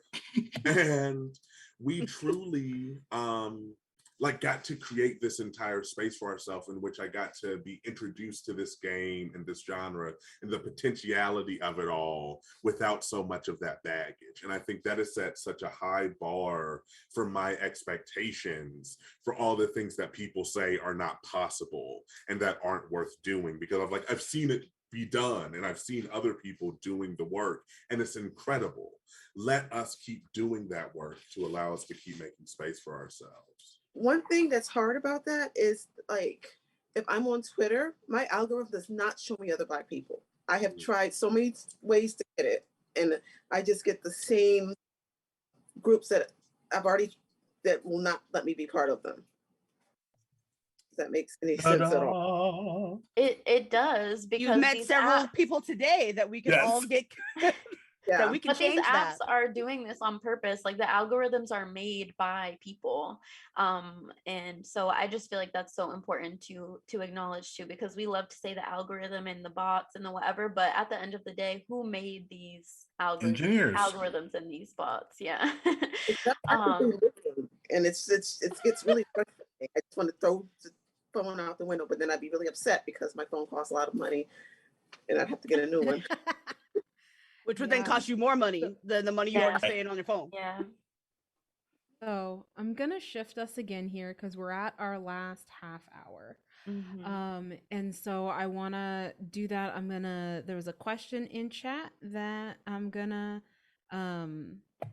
go off of, and then we're gonna kind of spend our last half hour here talking about what we want to see different. What does that better look like? What messages do we want people to leave here with? So the question from chat is from Jellybud. Did y'all have to build any kind of gamer confidence? And if so, how did you go about it? Ooh, okay. I'll jump in. Yeah, go for it. So for me, my experience, my gamer card is always constantly being checked because I am a le woman, apparently. And apparently women brain no game good. So I'm constantly being challenged and questioned for my game cred all the time. You know, and granted, I stream Mondays and Wednesdays. I play a whole lot of games, you know, and I constantly get a lot of people like, oh, well, you know, when I tell people my first full game is Final Fantasy X, because that was the first game I fully completed on my own, Granted, like I played Sonic and stuff growing up, but like story, you just run. You're running across the screen. But the first one, I was like, oh wow, story, fantasy, magic, beings that are not humans. What? You know, like was Final Fantasy X. And you know, I was so in love with that game. And still very much am. And you know, I was proud of everything I accomplished in that. And was like, yeah, I played that game. I like know everything about that game. You know, and literally years later, like before Black and Pat, my sister and I did a podcast called The Electric Sisterhood. We did that for 16 years. And I wrote an article. I wrote an editorial about how lightning from 13 is effectively Cloud. And I got assaulted. I got hate everywhere. I got sexual assault threats, death threats. We were doing press for events and people would follow me. But I had to sit there and smile and show grace when I was literally shivering in my boots. You know, like we already have to develop this thick skin just to exist. So then on top of that, to also have to develop that skin for something I love, that we all come together in this, you know, at a convention space. We're all here because we all nerd out over the exact same things. But I have to be 10 times as careful about the things that I choose to say. But yeah, I had to build a confidence. I had to fake it till I freaking made it. Mhm. And I mean, I still do that now as a nearly 40-year-old woman. You know, and but yeah, it is something that, you know, I had to develop because I don't want to be quiet about the things that I love anymore. I've done that enough. I've done half of my life. I've kept that quiet. I'm done being quiet about this now. I love it. I'm here. I exist. I'm valid. You know, you don't have to like my opinions, but I'm confident in that. Or at least I'm going to continue to fake it till it's real. Period. Love that. I have the exact opposite situation because, but I think largely for the same reason that you have your experience in the fact that I'm a cis Black male. I also got the honor of being the wait for it, being the token in a largely white friend group, both in middle school, high school, and up until really recently, you know, the last 10 years or so. And by the way, this was like, and this also goes back to the resiliency stuff, like this was like a pride thing, not like I was proud to be accepted in that way, which is like super gross. Now I would, those people have now been told about themselves and they've apologized, and we're all friends, just for context. But so what's interesting now though is I'm loud and ridiculous, and I get to support people like Amanda in their situation, and because you shouldn't have to fucking feel that way. See, damn it, I did it again. Sorry. I'm passionate. What can I say? I'm taking them all. I didn't mean to do that. But yeah, so I never had to, but I think it's because I'm so cognizant of the people that have to, and want to make sure that I support folks in that endeavor, because you should just be able to do what the hell you want and have a good time. I agree. Yeah. Yeah. I am, and this is probably says a bit about where I still have room to develop and grow myself when it comes to like getting your gamer confidence. But I'm all here for making, like, to the extent that you can, mediating situations like in ways that you know will just benefit you. If I hop on a game that I know, honestly, almost any game that has a chat feature, muted immediately. I don't care if you need to communicate with me in there. Like, I am not a person who's good at video games. I've never been good at video games. I don't really care to be good at video games. I like playing them. So if you're gonna give me a hard time in chat because I like missed a kill or like did something silly, I truly cannot even begin to care. I'm not really missing out on not seeing that information. So if I don't have a chat immediately muted, the moment something pops off, boop, okay, no more of that. Unless you truly want to or deem it necessary, you do not have to put up with this thing in these shared gaming spaces, you know, like to whatever extent you can cut that off, feel free to do that and feel free to do so without guilt. And then find spaces and communities and people to play with who are going to affirm you and who are going to really like help you develop that confidence and that security. So if you do decide that that's something you want to interface with later down the road, you've already got to build a solid foundation in that, in safety and in security. Did any of y'all grow up just with families that tease each other mercilessly? Yeah. That kind of My family's like Game of Thrones. Either you play or you're dead. So yeah. That kind of gave me a thick skin to just kind of ignore what's going. I mean, I still internalize some of it, but I have a pretty thick skin when it comes to being in front of a bunch of people, especially if they're teasing on me and stuff. Is this a bad color? No, it's just black and white, sweetie. It's a bad. Okay. Mom, is this a bad color? No, it's monochrome. Monochrome bad color. No, it's not. I'm sorry. Mom, it's monochrome. Okay. She's loving the debate, if I'm being honest. It's like that was very poignant for the conversation we were having, actually. It kind of is, actually. Yeah, Terrifyingly little so. bit. But Okay, they're I bad think color. Here's the color, I think please. too, though, that goes back to an original point that I think it was Duval of does like how much resilience do we actually want to have, right? We're all talking about having a thick skin and everything, but like, why does my skin gotta be like stone? Right. Can I speak to I that? like soft skin. Yeah, no, go. Yeah, like that's exactly what I was thinking about when you asked the question, because so being an autistic person, I'm sure nobody here is unfamiliar with how much autistic people are the butt of jokes in the gaming community. People think autistic folks are just this monolithic, like very disgusting stereotype. And it's so frustrating to me. The amount of times I've literally just cried about the idea of what people think autistic people are is so frustrating. And I'm not going to get too into that specifically, but I do want to name that there is so much misinformation out there about autistic people that I literally do not care what autistic people you know. If you are not autistic, you do not understand our lived experience nor what being autistic is, because there's just too much information out there. Autism Speaks is the biggest autism organization. They are a hate group. The autistic community has named they're a hate group. So if you get your information from them, you do not understand autistic people.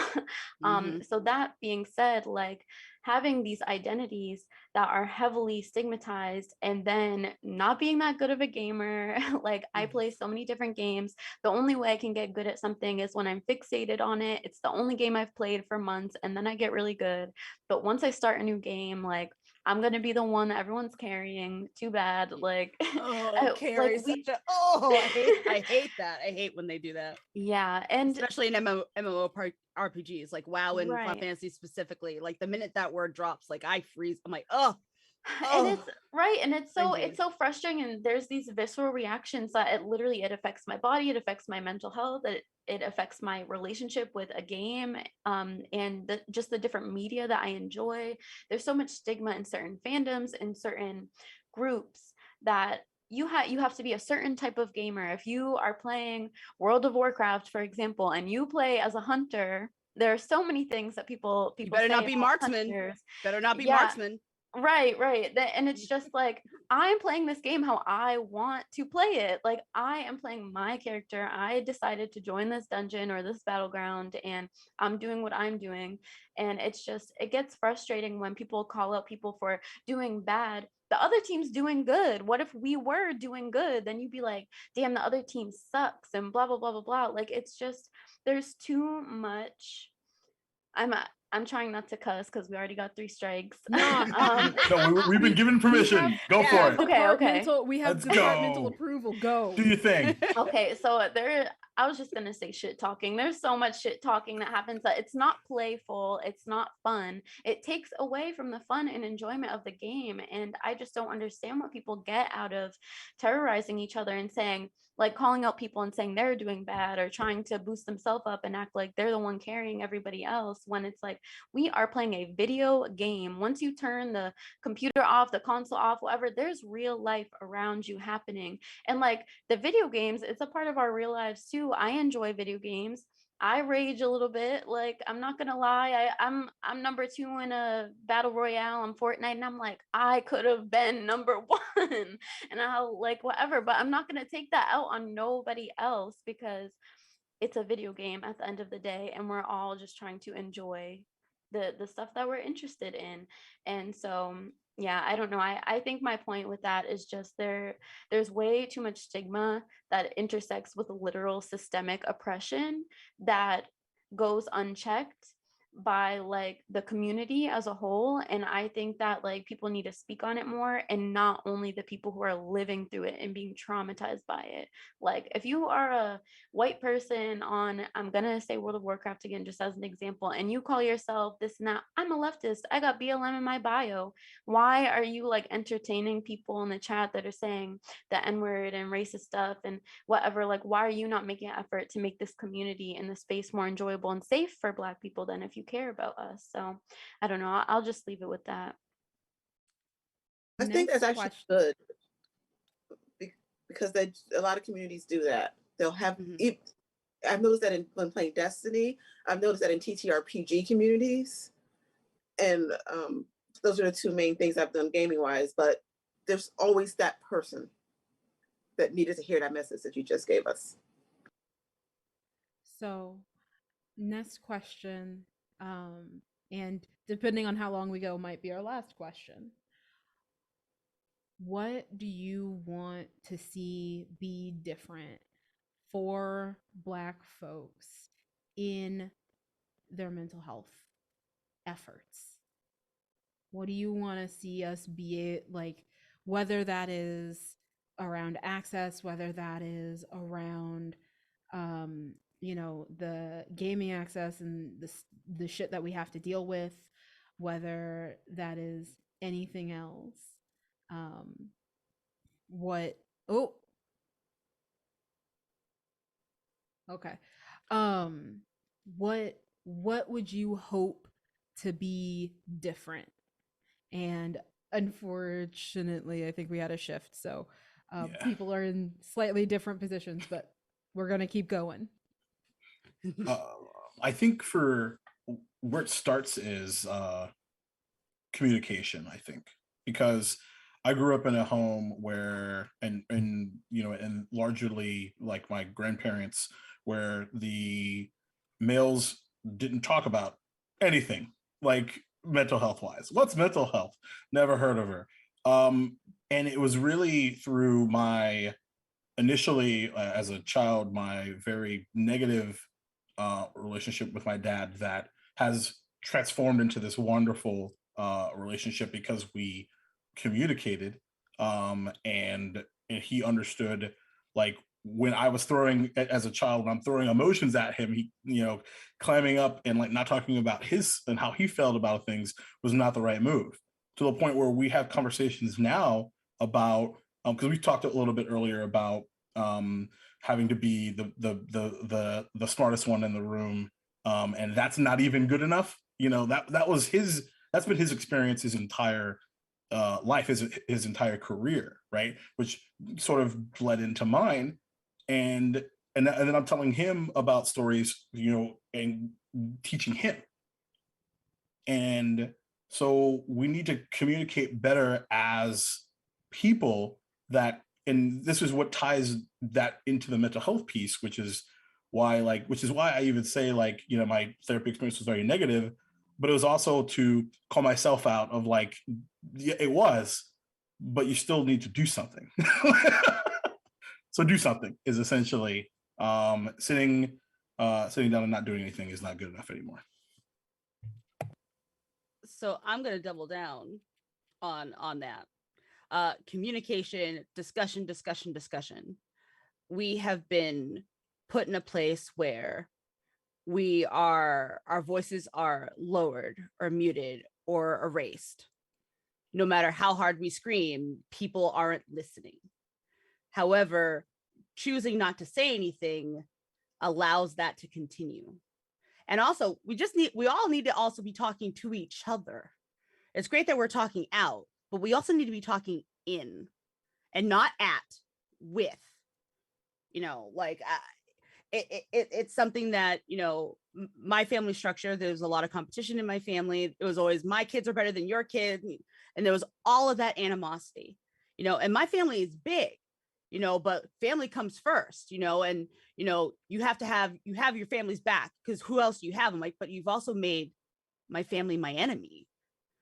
So like when you said earlier, like, I don't trust anybody. I'm like, I know that feel. I'm like, I'm supposed to trust my family.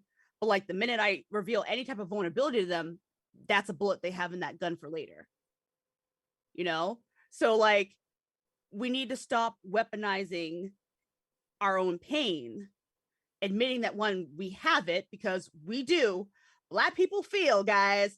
Black people feel, and the minute we start accepting that, we have these feelings, and that, we are not, infallible. We are not stone. We crack, we break, we do all those things. Then we can start having the discussions that we need to really facilitate the change that we are vying for now. Right. So, it's something I advocate a lot, on our channel. Like, I talk a lot about my mental health journey there. And I'm just like, I come in here and I talk about it, and it's uncomfortable AF. But if I don't do it, I know there's a whole bunch of other people who aren't doing it. And there might be someone lurking in my stream who needs to hear that and see that this is what neurodivergency can look like. Like, this is what someone with a mental exception can look like. Here's the visual. We need to be seen. We need to be heard. So, it showing the vulnerability helps make people, make it a stronger thing, or at least to me.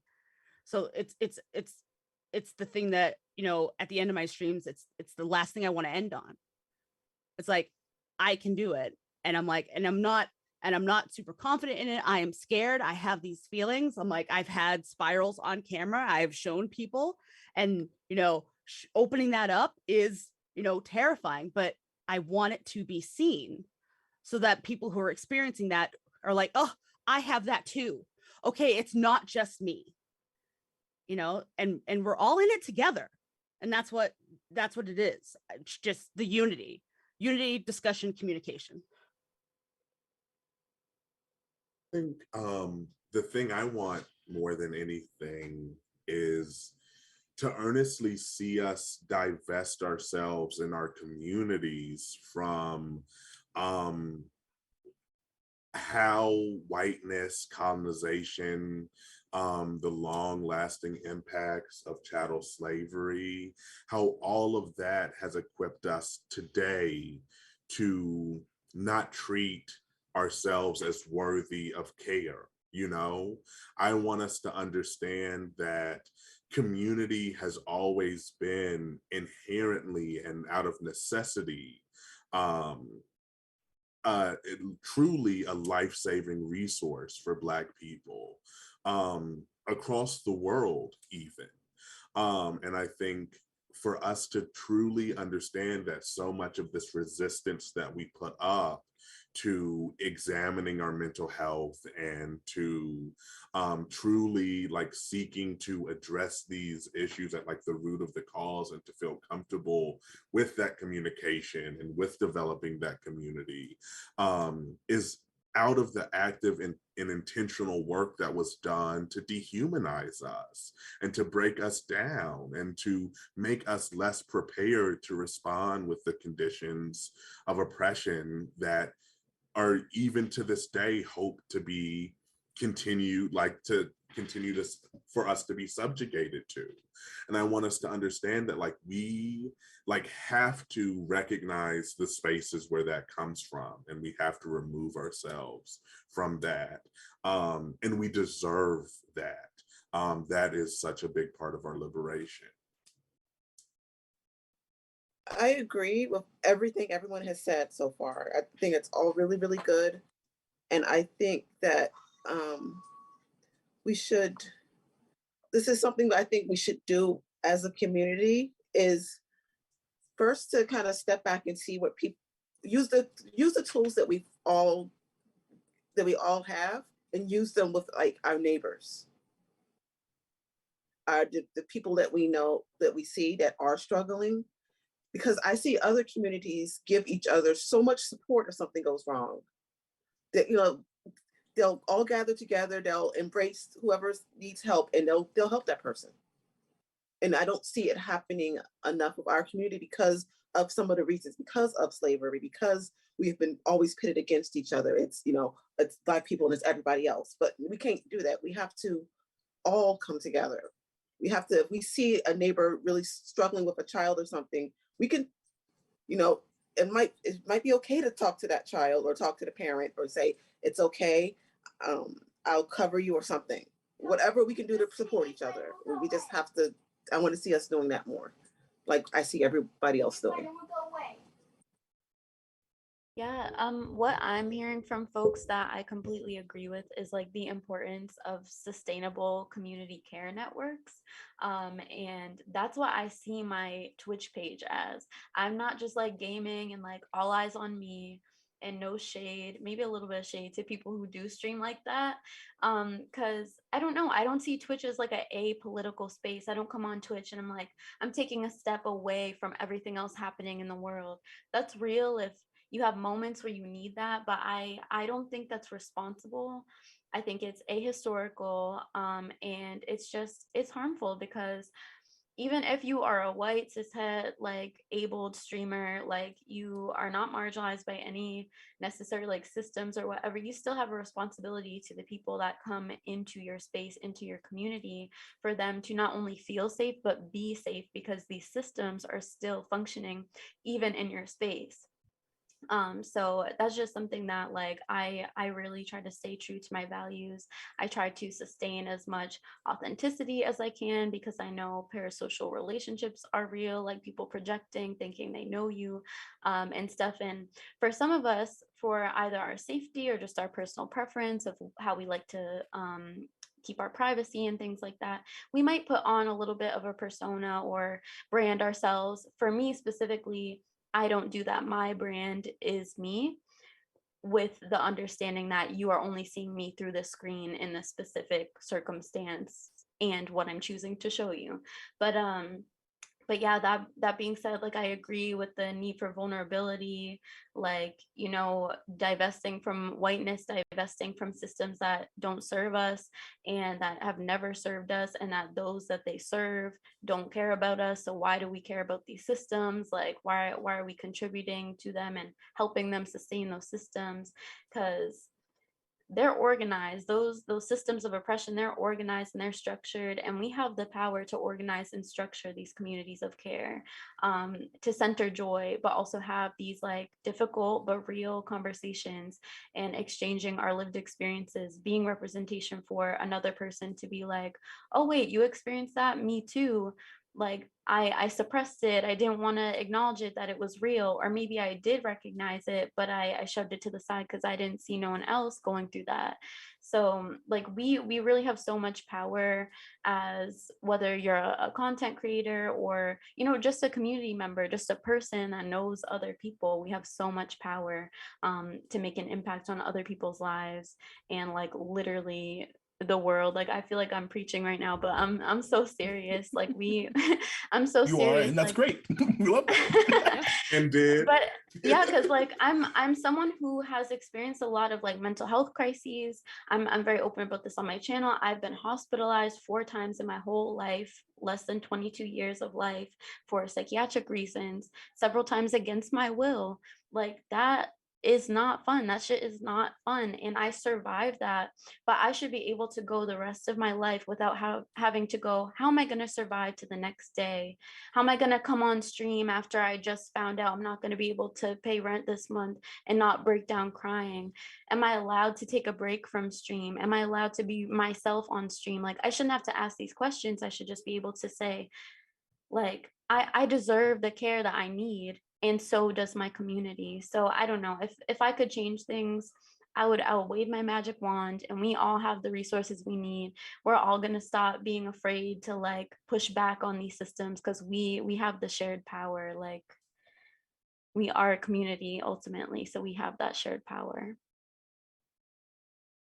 All of that, just all of it, right? And for me, I'm gonna go on the care side of things real quick, and I'm gonna say I would change how mental health care works completely. The carceral medical like psychiatric system is a whole mess. It is so traumatic. That is not healing. It is there's such a lack of understanding. That is not healing. There is so much whitewashed wellness, and that is also not healing. There is the creation of basically like second class citizenship when it comes to seeking care, where technology has such an opportunity to be this great thing, but instead it's being turned into this way to exploit the providers and still provide crappier care to people. That's not accessibility. And I would see our ability to find healing expanded across all arenas of healing. I would get rid of this idea that therapy and Western psychiatry have a monopoly on wellness, because they don't. I'm going to say that again. Psychotherapy and psychiatry do not have a monopoly on wellness and healing. Period. And for all of the reasons that you have heard and talked about today, and all of the reasons that we did not have time to get to, and all of the reasons that are not the place for a broad conversation because they're Black business and so they're going to stay in Black conversation, it's gotta change. We shouldn't have this hard a time just existing. It shouldn't be this hard to highlight Black joy. And so I really hope that as part of this shift, that we are all going to wave our magic wands to keep it moving and do this. You all don't just come here when we're talking about the bad shit. I hope y'all find these amazing people who are going to tell you where to find them. I hope you go out and you find them and you support them in every way you possibly can in their joy and not just their pain. And that is why this panel started with Black joy in games. That is why this panel is ending with what we want to be better and Black hope from us as gamers. So, real fast, let's go through, same order, starting with Duval. Where can people find you? How can they support your joy? Great question. Oh, and by the way, don't just retweet us when we're having real shit. Retweet our go live tweets too, okay? So speaking of that, my name is Jacob Blake, do lucky Jacob on the internet. I use he him pronouns. You can find me on Twitter and Instagram. My home on Twitch is the Amphitheater channel that I co-founded, where we play TTRPGs and video games. We're in between D&D campaigns over there right now. Just wrapped Eulalia 5e, a Redwall story. If you want to watch that, it's on our YouTube channel, based off of a really important book series, Redwall, to me. Tomorrow, over on Somatic Games Twitch channel, where we have our 2-year anniversary of Duval and Dragons, our Chrono Trigger based 5e D&D campaign. So you should definitely come and hang out. We're going to be streaming from like 1:30 p.m. Eastern time till like almost midnight, one shots, talks, and finalizing with our actual Duval and Dragons episode. There's a bunch of other stuff, but follow me there. I got a link tree on Twitter, so you can see what else I'm up to. Bunch of games. I'm in too much because I'm really bad at saying no. Duval, but come I really on. love. Come on, Duval. Let's go. Overtime. I'm done. Amanda, go. I'm Amanda Tudisco. I'm go as BC Amanda. You can find me at Black and Pat. That's across all the socials, Instagram, Twitter, Instagram, YouTube. We are currently doing a fundraiser for Planned Parenthood because America's kind of scary right now for ladies. And we just got our first donor for that. We're doing that for the whole month. Our goal is $1,000. I'd really love to see some attention on that. I'm going to be completely real. I stream on Mondays and Wednesdays. My sister, she streams on Sundays generally. We are a community effort, and we also have a Discord too. So like we're trying to grow that community. So like that'd be a great way to say hey. Lala. Oh, okay, my bad. I thought it was Devin. Okay. I'm Lala. She, he, they again, and I'm on Twitter and Instagram at Audie Shoddy, not Auntie. Everyone always thinks it's Auntie. AUTIE, Audie Shoddy. Shoddy is with an IE at the end as well. And I'm Legend of Lala on Twitch. I also recently joined as a team lead for the Disabled Content Creators Collective. So I believe it's Disabled CCC on Twitter, but if you search Disabled Content Creator, oh my gosh, words, I said it. So look that up on Twitter, you'll find us. That's me.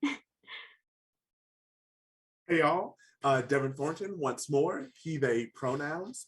This was sort of my emergence into this space officially for the first time. I have a lot of awesome things planned. I want to start streaming. I want to be on D&D shows. I want so many things that I am super excited to pursue. I'm planning an actual play show for the first time ever right now. So follow me on Twitter at @say_John Michael to keep up with the details of that as we start to get that off the ground. And hit me up with any phenomenal opportunities because I'd love to see it. Much love. Hi, I go by Janie Pot 7575 on Twitter, on Twitch, on Discord. And I am really addicted to playing games.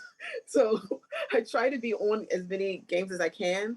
It's just a lot of fun for me. I want to do I call it all Black everything. I want to do a all Black, completely, like, you've seen some shows that are completely sponsored, they're completely produced. I want to just hire all Black people all across the board for a show.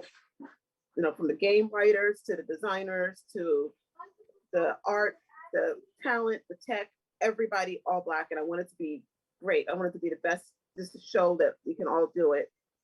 And also I still want to play in more games. I want to run games. You can find, most of the time you could find where I want to be on Twitter. I try to remember to retweet everything, but I forget a lot.